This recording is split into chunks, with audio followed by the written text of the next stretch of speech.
Hey guys, ഇന്നലെ പറഞ്ഞ പോലെ വീഡിയോസ് എടുക്കാൻ മറന്നതല്ല. വീഡിയോസ് എന്റെ ഫോണിലുണ്ട് എന്ന് ഞാൻ മറന്നുപോയതാണ്. ഞങ്ങളവിടെ ക്യാൻഡലിൻ ബീച്ചിൽ പോയപ്പോൾ ഒരു ആന്റി അവിടെ നിന്ന് ഹെയർ ബ്രൈഡ് ചെയ്യുന്ന കണ്ടു. അപ്പൊ ഞങ്ങൾക്കാർക്ക് ചെയ്യാൻ ഇൻട്രസ്റ്റ് ഇല്ലാത്തതുകൊണ്ട് റോയിയുടെ ഹെയറിൽ നമുക്ക് ട്രൈ ചെയ്യാന്നൊരു ആഗ്രഹം. ആദ്യമേ ഒരെണ്ണം ചെയ്യുന്നത് 150 എന്ന് പറഞ്ഞു. ഞങ്ങൾ എന്തായാലും പറഞ്ഞാൽ 150-ന് 3 ആക്കി. മുടി കെട്ടിയതോളം ഇതൊരു പേടിയുണ്ടായിരുന്നു, പക്ഷെ എന്തായാലും ഇപ്പോഴാണ് മുടുക്കനായത്. പിന്നെ അവിടെ കുറെ നേരം വായി നോക്കി നമ്മച്ചൊരു ടാറ്റയും പറഞ്ഞ് നമ്മൾ നേരെ പോയത് ഷോപ്പിങ്ങിനായിട്ടാണ്. നാട്ടിൽ 20 രൂപയ്ക്ക് 30 രൂപയ്ക്ക് കിട്ടുന്ന സാധനങ്ങൾ ഇവർ ഇവിടെ 100 രൂപയ്ക്ക് 150 രൂപയ്ക്കാണ് വിൽക്കുന്നത്. എന്തായാലും ഇവിടെ വരെ വന്നതല്ലേ, ഗൈഡും കൂടി ഉണ്ട്. കയറി എന്തെങ്കിലുമൊക്കെ വാങ്ങിച്ചില്ലെങ്കിൽ എങ്ങനെയാ? 50, 100 ബോർഡ് വെച്ചിട്ട് 200-ന്റെ 250 സാധനങ്ങളൊക്കെയാണ് ഇവർ വിൽക്കുന്നത്. നമുക്ക് എന്തായാലും ആവശ്യമുള്ളതൊക്കെ നമ്മൾ എടുത്തിട്ടുണ്ട്. ടോട്ടൽ എത്രയാണെങ്കിലും നാട് വിട്ട് കഴിഞ്ഞാൽ വില പേശി വാങ്ങിക്കണമല്ലോ, അതാണല്ലോ അതിന്റെ ഒരു രീതി. ഷോപ്പിംഗ് ഒക്കെ കഴിഞ്ഞ് ഞങ്ങൾ നേരെ പോയത് കലങ്കോട് ബീച്ചിലേക്കായിരുന്നു. ഇതിന്റെ എല്ലാം പ്രൊനൗൺസിയേഷൻ കറക്റ്റ് ആണെന്ന് വിചാരിക്കുന്നു, തെറ്റാണെങ്കിൽ ക്ഷമിക്കുക. നമ്മൾ ചെന്ന സമയത്ത് അവിടെ നല്ല തിരക്കുണ്ടായിരുന്നു, അതുകൊണ്ട് തന്നെ ഞങ്ങൾ അങ്ങോട്ടും ഇങ്ങോട്ടും കുറെ നേരം തെണ്ടി തിരിഞ്ഞ് നടന്നു.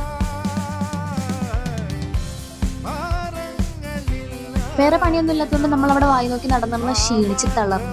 അതുകൊണ്ട് കുറച്ചു നേരം അവിടെ നിന്ന് റെസ്റ്റ് എടുത്തു. എനിക്ക് രാത്രി വെള്ളത്തിറങ്ങാൻ ഇഷ്ടമില്ലാത്തതുകൊണ്ട് ഞാൻ ഇറങ്ങിയില്ല, അല്ലാതെ പേടിച്ചിട്ടല്ല. അങ്ങനെ അധിക സമയത്ത് വായി നടത്തിയതിനു ശേഷം നമ്മൾ തിരിച്ച് റൂമിലെത്തി. എല്ലാവരും ഒരു പരുവായിട്ടുണ്ടായിരുന്നു, കറങ്ങി നടന്ന് ഉറക്കം തൂങ്ങിയിട്ട് വയ്യ. എന്നാൽ ഞങ്ങൾ പോയി ഇറങ്ങട്ടെ. ഇന്ന് ഇത്രയേ ഉള്ളൂ. ഇനി അടുത്തൊരു വീഡിയോയിൽ കാണാം. അപ്പോൾ ഓക്കെ, ബൈ.